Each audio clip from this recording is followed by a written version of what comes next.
Hey, Tavern Talk fans, subscribers. I'm Dana Rogers. I'm filling in this week. It's with great sadness. I come to you and inform you our host, our fearless leader, Philip Price, was murdered. He was murdered in a street race in Tokyo. Hey, he's just on vacation. He's on vacation? Yeah, he just went to the beach. Oh. We need to come up with a cold open. Thanks.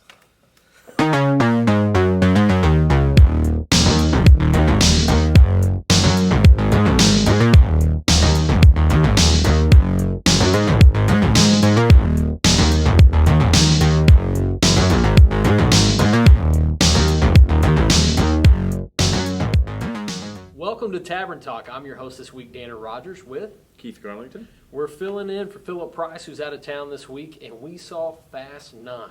So, let's get started. Keith, how do you feel about the franchise overall?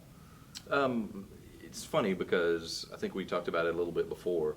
I really didn't become I guess you'd say, lukewarm fan until it got really dumb. Right. The dumber it got, the more I kind of enjoyed it. When, the earlier movies, the original one was fine. It wasn't anything I really felt attached to. The three, I think it was, the three that followed it, they were okay. I saw them, they never really stuck with me. It was with Fast 5 when it got the complete makeover. Right. And they embraced the absurdity and just ran with it. And then from there, it just sort of became this series of one-upsmanship. Yeah. Can we be dumber, crazier, and more over the top than the previous one? And I kind of enjoyed that. I'm with you. I've never really just loved these movies, but I've always had a good time. Yeah, So I'm 100%. We've got Justin Lin back, and he did Tokyo Drift through Fast and Furious 6. Took 7 and 8 off, and I think you could tell with the tone of those two movies. Some people say 7's the best one. I'd say if you're arguing what the best Fast and Furious is, you might need some extra time on your hands. But I'm 100% with you. The more ridiculous they got, the more kind of into them I got. And I'll tell you, Fast 9, it took it to a whole nother level. And we don't want to get into too many spoilers, but you do know that Dom's brother, played by John Cena, shows up, Jacob Toretto. And they bring Mia back, so we've got a family affair. And they are searching. Dom and Jacob are fighting each other with Charlize Theron kind of pulling some strings in the back. Cypher's back. Mr. Nobody's kind of back. And it is in the trailers. Han is back. So tell me, Keith, what did you like about the movie?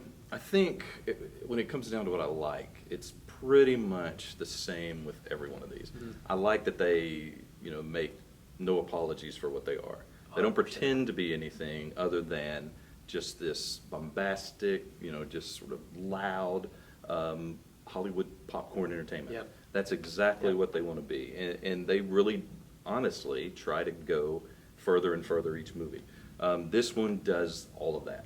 I mean, it just stretches their imagination and you say this about almost every time, about as far as they can possibly go. How are they going to top this? How are they going to top this? And the thing is, they sort of live in this world where logic, reality, even physics just don't apply. So you've got to kind of approach these things with that. And if you do that, they can be fun. And so I have a good time with these. I think this one, it really started with what may be the best scene of the whole movie in terms of just this crazy action scene set in the jungle, this nutty escape where they I won't give it away, but they use their cars to just pull to just get away from, helicopters. There was helicopters, some kind of almost Jeeps, APCs, and then a stealth all fighter kind of comes. I mean, it's just bonkers. And then it ends with a really good action scene too. That and Lynn knows how to shoot these things. Right. Watch his work with the camera on some of these action scenes are just incredible. I mean, you can't help but get drawn into that stuff. It's the tracking shots. I don't know how he does them to the right and left of the car, kind of behind the rear wheels, is some of the best. The way he can direct a car in action, he does as well with the cars as he does with a fight scene. And I think it's in Fast and Furious 6, that The Rock and Vin Diesel finally have their showdown, and that fight scene is fantastic, and Justin Lin did that as well, and he's back here. And the jungle scene, Imagine Jack Sparrow, and I think it's the second Pirates when he's getting away from the pygmies and everything. Imagine that with cars, and then you know the magnet plane shows up. Yeah, 100%. I think that character-wise, Dominic Toretto is Dominic Toretto. Vin Diesel brings that same family. It's all family or nothing. All the characters are back that you love. I told you I would love to watch Ludacris and Tyrese Gibson do a buddy cop movie or a road trip movie. Their chemistry is just fantastic. And they do a great job. And I wanted to get your thoughts on the aspect of them. We meet Dominic Toretto, and he's living off the grid. Was the family life believable to you? It's interesting because that gets into one of the things that would probably sort of bleed over into the, I guess, what I didn't like about it. Yeah. You know, there is this overarching theme of family, which I love. I mean, that's sort of in the fabric of the movie is this idea of family. At the same time, all of that worked because all of these characters, we know them so well. Yep. They fit together so well. By this point, you know, we kind of know how they're all either related or how deep their friendships and their bonds go. So all of those things work. This one incorporates sort of this flashback between brothers and father and all of that. I didn't really go for any of that, to be honest with you. It was okay. Yeah. It told the story of Dom and Cena's character was his brother Jacob. It told their story, but there were a lot of times where we would go to that I just sort of wanted, let's just get back, because 100%. those I didn't feel like those really worked at all. And again, it did feed into this idea of family, but to me, it just sort of pulled away from what these movies generally are. And I don't really begrudge them for trying to do something, a little more emotional, a little more human. But in terms of the family element, I would say when we're with that group and they're doing their thing, it works.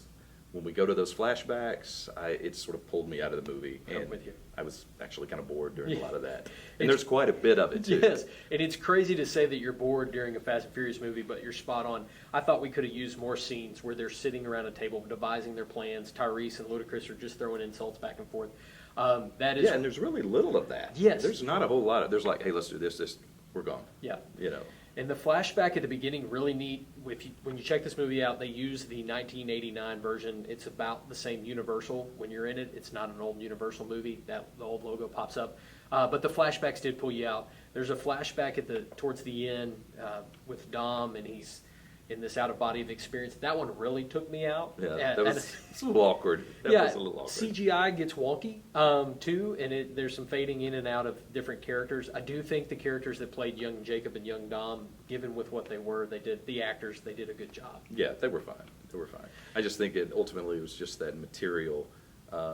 It just felt a little, it just didn't really fit in with sort of the flow of the story, because you had this sort of, no pun intended, kind of high octane, just sort of fast moving. And then we'd go to these sort of backstories, and again, you do need to tell sort of the dynamic between them. Now, a funny thing is, as we're talking about the family thing, through this whole movie, I still, again, since family is such an important thing, I still found myself continually asking, so we've been through all of these movies and no one has mentioned that he has a brother? I agree. I mean, not him, not Mia, nobody. Just let it slip. Yeah. Because he's all about family, and Right. he's got a brother out there. And I just kept thinking there was going to be some big thing that explains why. Right. There really isn't. No, I no. mean, there's not. There's just, No. I guess he just slipped their mind. To sum all that up, Marvel does a good job of franchise just dropping little things that'll pay off, and this franchise has done a good job with that as well. But that is one thing that they missed the boat with here. So, Keith, it's what we do every week. Star rating. What are you going with out of 5? Just initial reaction coming right out of it. I'm going to probably land around a 3. Yeah. Probably at just a solid 3, just for sheer entertainment, just for sheer, just sort of that action spectacle. They nail all of that. I mean, and you can't help but just sort of lift up in your seat a few times when you see some of the stunts. Yeah. When you see even though some of the CGI there, it's really well done. And some of the stuff, I still don't know exactly how they pulled it Right. off. There's some good practical effects. But then on the other hand, there were just sometimes absurdity can go a little too far. Yep. And I think in going for that spectacle, they failed to kind of, really kind of hit some of the more important human elements of the story. And again, people aren't going to go and walk out of the theater and say, this was really missing a human element. But, you don't go to this kind of movie for that. 100%. But at the same time, you kind of expect something. And there's a whole bunch of little funny things, like, for example, there's this one scene where I won't give anything away, but just a mass number of cars are just slung. And no mind was paid to whether anybody in those cars, Right. was there like a mass body count, because there are heroes and they do Right. crazy things. So some of those type things, just, I usually can let those go, but they kind of stuck in the back of my mind. Yeah. But overall, people who go see this, who like this franchise, are going to leave pleased. On the other hand, if there are some people that are getting a little weary and it's starting to wear on them, I can see them saying, this might be my last one. But Yeah. but for me, 3 stars. 3 stars? Yeah, I would say if you're a fan, go see it. Yeah, I agree. I was at 3 stars. I'm probably a couple of more rewatches. It may go either way for me. But if you love it, Keith's got a great point. If you love these movies, you're going to love this movie. If you're getting tired of it, you're going to get tired of this one pretty quick. But we thank you so much for joining us this week. Again, I'm Dana Rogers with Tavern Talk. Keith, website? KeithandMovies.com. Check him out on Twitter. A lot of great stuff, a lot of great reviews. Check us out, Instagram, Twitter, Facebook. Initial Reaction with Tavern Talk, and we will see you next week. Bye.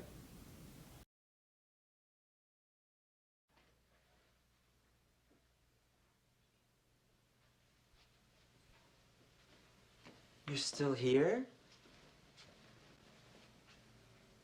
It's over. Go home.